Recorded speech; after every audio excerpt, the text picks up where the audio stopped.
Bonjour à tous, nouveau Quintet Flash ce mercredi, direction Cordemais, à l'occasion de la 4e étape du Grand National du Trot. 16 chevaux âgés de 5 à 10 ans vont s'affronter répartis sur 3 échelons de départ sur la distance de 2800 mètres. Une épreuve très bien composée dans laquelle les surprises ne seront pas légion. Et on voit ça tout de suite avec mon analyse.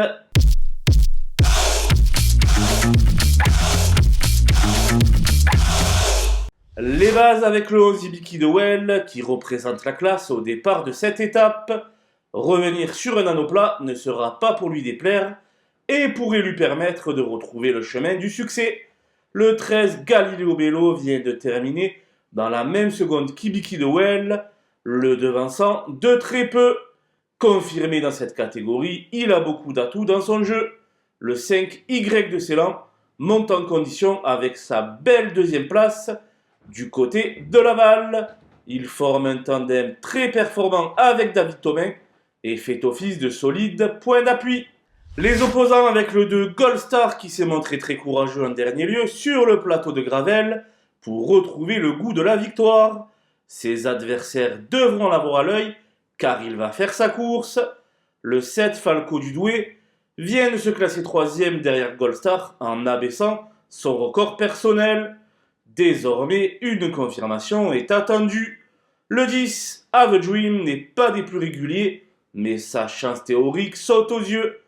Impossible donc de faire sans lui dans une épreuve de ce calibre. L'As Hold Up du Dijon souffle le chaud et le froid ces dernières semaines. Performant sur les anneaux de province, il est capable de donner une bonne réplique. Mon coup de poker sera le numéro 3, Galago du Cadran, un super cheval qui reste sur 2 victoires.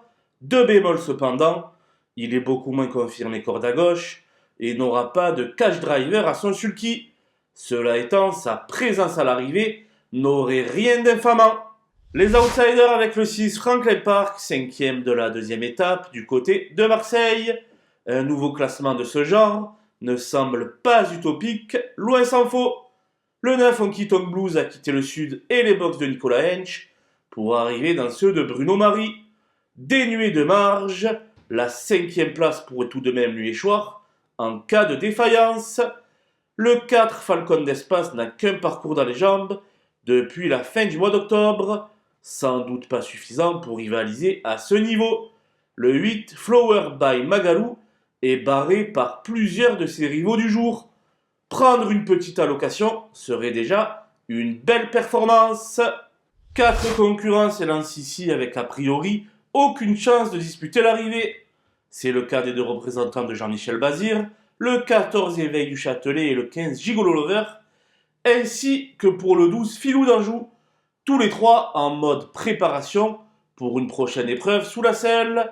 Ce sera également mission impossible pour le 16 Écho de Champ-le-Cy, qui s'élancera du 3e échelon avec ses fers.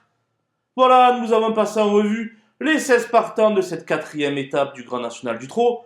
Je vous laisse avec ma sélection et mes conseils de jeu. Bon jeu à tous!